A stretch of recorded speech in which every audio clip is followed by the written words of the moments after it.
Bonjour à tous. Donc aujourd'hui je vais réaliser une petite vidéo sur la taille de formation des arbres fruitiers. Alors la taille de formation, comme son nom l'indique, c'est une taille, on va accompagner l'arbre tout au long de sa croissance jusqu'à lui donner sa forme définitive. Donc c'est une taille qui est importante parce que ça va conditionner la forme qu'aura votre arbre à l'âge adulte, à la taille adulte. Donc on va regarder sur le papier ce qu'il est important de rechercher, les opérations à effectuer, et après on va aller les faire sur un cognacier qui a 1 an et demi. Donc voilà l'arbre que j'ai reçu du pépiniériste, donc c'était un Sion. Donc on avait la tige principale, là, des petits bourgeons latéraux,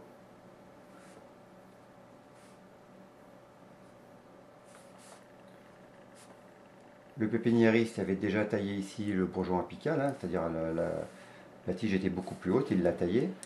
Donc qu'est-ce qui s'est passé? Le bourgeon le plus haut, celui qui reçoit donc le plus de sève, a commencé à se développer. Voilà, avec d'autres bourgeons latéraux. Donc je l'ai reçu comme ça. Je l'ai planté et je l'ai laissé tranquille, je ne l'ai pas touché. Quand on reçoit un Sion, l'arbre commence juste à grandir, hein, donc il faut éviter déjà de supprimer des parties des feuilles sur cet arbre. Donc durant tout l'été, l'arbre a évolué. Le bourgeon ici qui avait commencé à grandir est devenu démesurément grand. Voilà, avec plein de feuilles. Les petits bourgeons qui étaient juste dessous ont poussé. Voilà.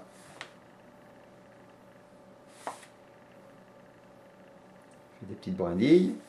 Et ici, ça m'a fait juste des petites rosettes. Hein, c'est-à-dire des petits bouquets de feuilles. Ce qui est important de rechercher dans un arbre à la formation, c'est l'équilibre. C'est-à-dire un arbre avec la même surface, je vais dire, de branches et de feuillage sur 360 degrés. Alors à peu près, parce que c'est pas évident d'y arriver. Donc là, ce que je constate, c'est que j'ai 3 bourgeons à peu près identiques et un qui est énorme. Et donc j'ai une trop grande différence. Alors ce que j'ai fait à la taille d'hiver, hein, j'ai coupé ici. Voilà.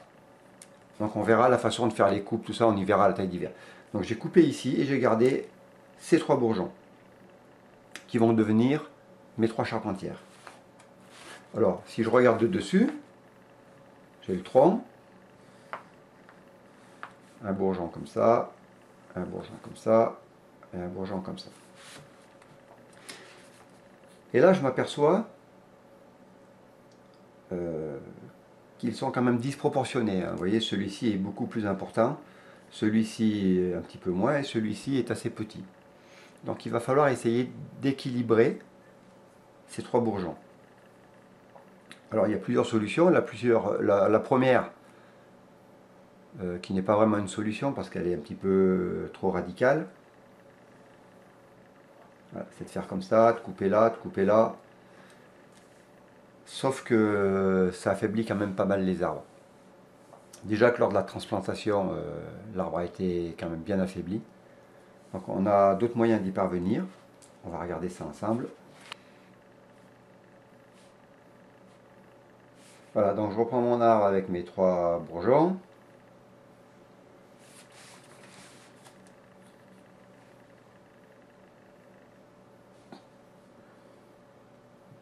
Alors, déjà, il y a de fortes chances, sur un jeune arbre comme ça qui a 1 an et demi, il y a de fortes chances qu'on ait des fruits. Alors pourquoi? Si vous avez regardé ma vidéo sur la taille des arbres, la taille en verre, je vous ai expliqué que les boutons à fruits apparaissaient sur des bourgeons faibles. Et que le but de la taille, c'était d'avoir un arbre vigoureux avec des bourgeons faible. La transplantation est assez traumatisante pour un jeune arbre. Donc l'arbre, les bourgeons sont faibles, mais parce que l'arbre est faible. D'accord?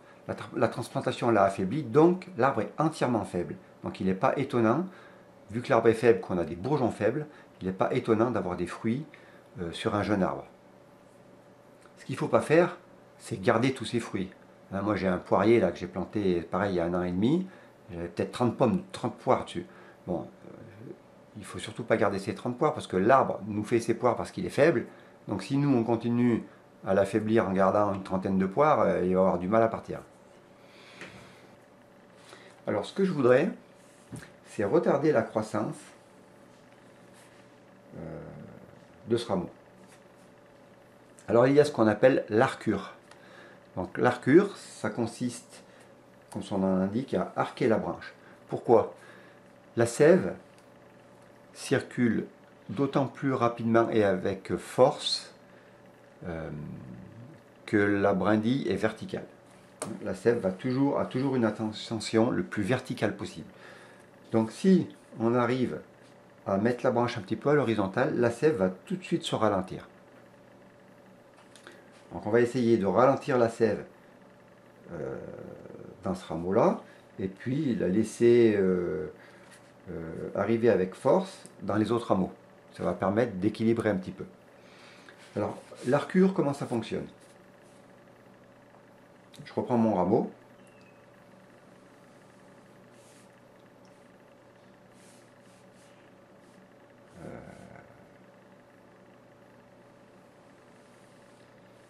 C'est pas très juste.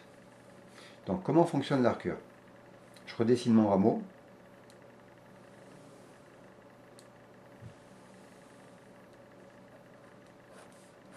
Voilà.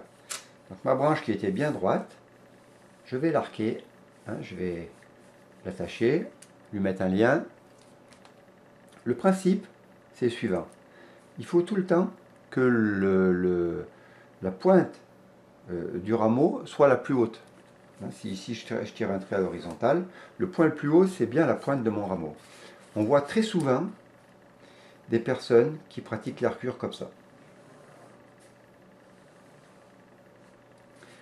Si je trace une ligne à l'horizontale, le point le plus haut, il est dans le coude. Donc qu'est-ce qui va se passer? La sève arrive avec force et elle pousse toujours sur les parties les plus verticales. Ça veut dire que les bourgeons qui sont ici, et bien là je vais avoir des gourmands qui vont se développer comme ça. Si vous faites attention, ça se produit très souvent. Ça ne nous intéresse pas, nous. On ne veut pas de gourmands, on ne veut pas de bois, on veut former des branches charpentières. Donc l'arcure, très important, le point le plus haut doit être le bout de la branche. Okay. Alors moi ce que je fais souvent, je fais un lien ici, voilà, je mets un piquet, un cordon et j'attache ma branche par là. Si je l'attache à la pointe, je vais avoir cet effet-là. Donc ça c'est déjà un effet très efficace pour réguler la sève d'une branche à l'autre. De plus, je vous ai dit que, on va le voir sur place, mais certainement je vais avoir des fruits sur cet arbre. Rappelez-vous sur ma vidéo de taille en verre, je vous ai expliqué que le fruit, contrairement à la feuille, donc la feuille transforme la sève brute en sève élaborée et la renvoie à l'arbre pour sa croissance. Le fruit va récupérer, comme la feuille, la sève brute, mais va la consommer uniquement pour son accroissement. Donc en fait, le fruit affaiblit l'arbre. Donc ce que je vais faire, je vais en profiter. Mettons qu'ici, j'ai un coin, et ici également. Je vais supprimer le coin qui est sur la branche la plus faible. D'accord? Puisque ce coin me consomme une quantité de sève très importante, et cette quantité de sève ne peut pas être utilisée par la brindille pour se développer. Par contre, si j'ai un ou deux fruits sur la branche la plus forte, je vais les laisser. D'accord? Bon, eux, ils vont m'aider. Ils vont consommer une grande partie de sève, plus l'arcure. Je pense qu'en une année, je devrais arriver à rééquilibrer l'arbre. Voilà. Donc ça, c'est très important. On va On va voir sur place comment ça se passe. Une dernière chose au niveau de la forme. Donc si je regarde de dessus, hein, je reprends mes branches. Donc là, on va voir ce qu'il va nous donner un rameau. Hein. Il va nous donner ou 3 ou 4 rameaux, on va voir. Donc mettons que j'en ai un comme ça. Voilà, là j'en ai 3. Il peut m'en donner 4. Je vais choisir ce que je veux faire. Je vais, mettons que j'en ai des petites à côté comme ça. Si je veux 3 ou 4 branches charpentières, je vais les choisir. Je vais couper les autres après, en taille d'hiver. Ce qu'il faut, c'est essayer de chercher une forme assez évasée. Donc, quand l'arbre va être sur pied comme ça, on va éviter de conserver des branches droites. On va plutôt garder, on va essayer d'obtenir une forme en gobelet comme ça. Pourquoi? Ben, rappelez-vous, la lumière, la feuille ne transforme la sève brute en sève élaborée que sous l'effet d'une lumière intense. Donc si j'ouvre mon arbre en gobelet, la lumière va rentrer énormément à l'intérieur. Toutes les feuilles soumises à cette lumière vont aider l'arbre à croître. Si je laisse énormément de branches à l'intérieur, toutes les feuilles qui sont ici vont faire de l'ombre aux autres feuilles, et là je vais avoir en fait une bonne partie des feuilles ne va servir à rien du tout, quoi. Voilà. Et mon arbre va avoir une croissance un peu plus difficile. Donc vous avez vu que on peut rééquilibrer un arbre sans avoir recours systématiquement à la taille. La taille, c'est, on va dire, un mal nécessaire. Si on peut, moins on taille et mieux c'est pour l'arbre. D'accord ? Donc on va aller sur place et puis on va voir dans quel état on trouve notre cognacier et voir comment on peut l'accompagner dans sa croissance. Alors voilà le cognacier. Donc on va partir du sol. Voilà. Alors on va déjà essayer de faire un premier constat. Voir ce qui nous intéresse et ce qui ne nous intéresse pas. Alors.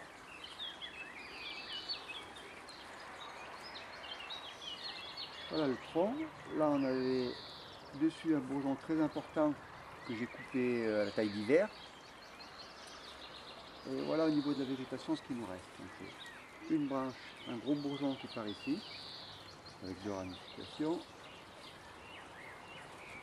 On va essayer de zoomer un peu. Un autre ici, un autre là,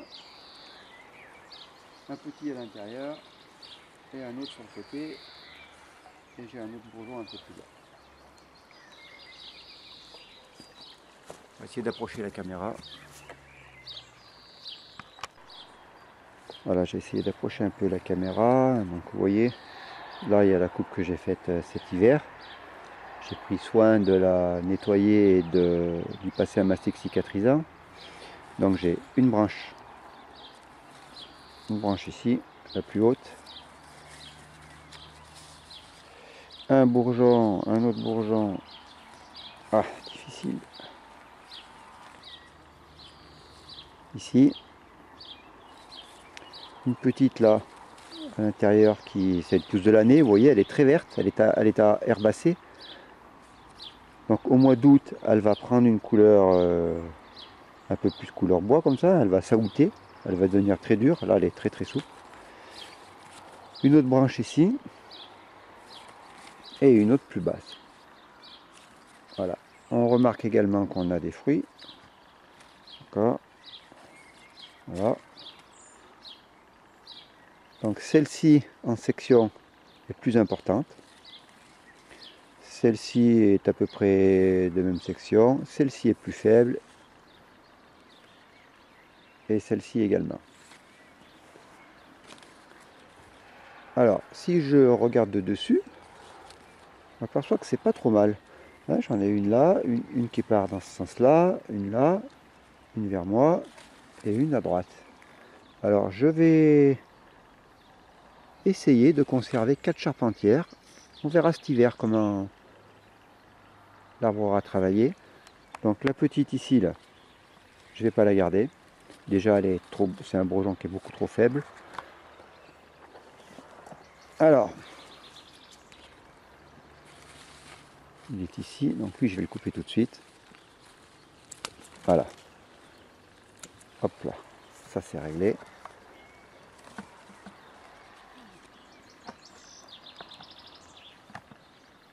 Celle qui est... Celle-ci, là, qui est à l'état herbacé, est également trop faible. En plus, elle pousse à la base de la charpentière que je veux garder. Donc elle ne m'intéresse pas.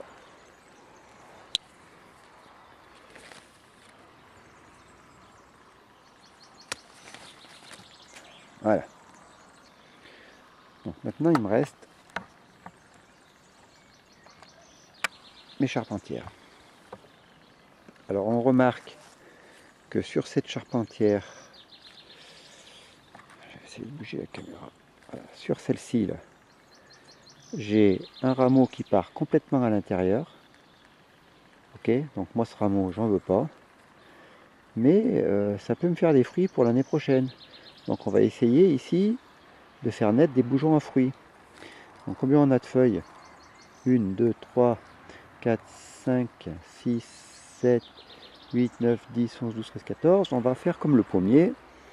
On va le tailler à 7. 1, 2, 1, 2, 3, 4, 5, 6 et 7. Allez, je sais pas si on va voir là. Difficile, voilà. 6 et 7. Voilà. Donc là, ce qui va se passer, on va essayer de faire développer des boutons à fruits ici. Donc vous voyez, l'arbre est jeune, et pourtant, je commence déjà à penser à la production fruitière pour les années à venir. Donc là, il y aura des bourgeons à fruits qui vont se développer. Je garderai le plus près de la charpentière et je viendrai tailler là. Hein, mais pour le moment, il faut les laisser se développer.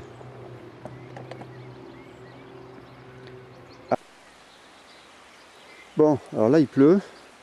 Alors je vous montre ce que j'ai fait. Vous voyez, j'ai attaché l'arbre, vous voyez, on voit qu'il a déjà sa forme évasée.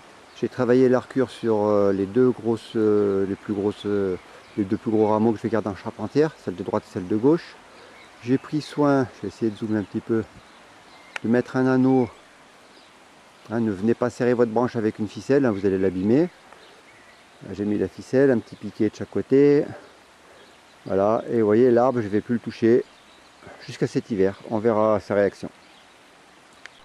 Donc voilà, un jeune poirier également, hein, je vous le montre de loin parce qu'il pleut. Donc vous voyez, je l'ai attaché, vous voyez, il y a déjà bien une forme très évasée. Hein. Donc voilà, celui-là je sais qu'il va pousser correctement, il va être super joli. Bon bah ça a été juste, hein, ça fait prendre un peu par la pluie, mais bon on y est arrivé.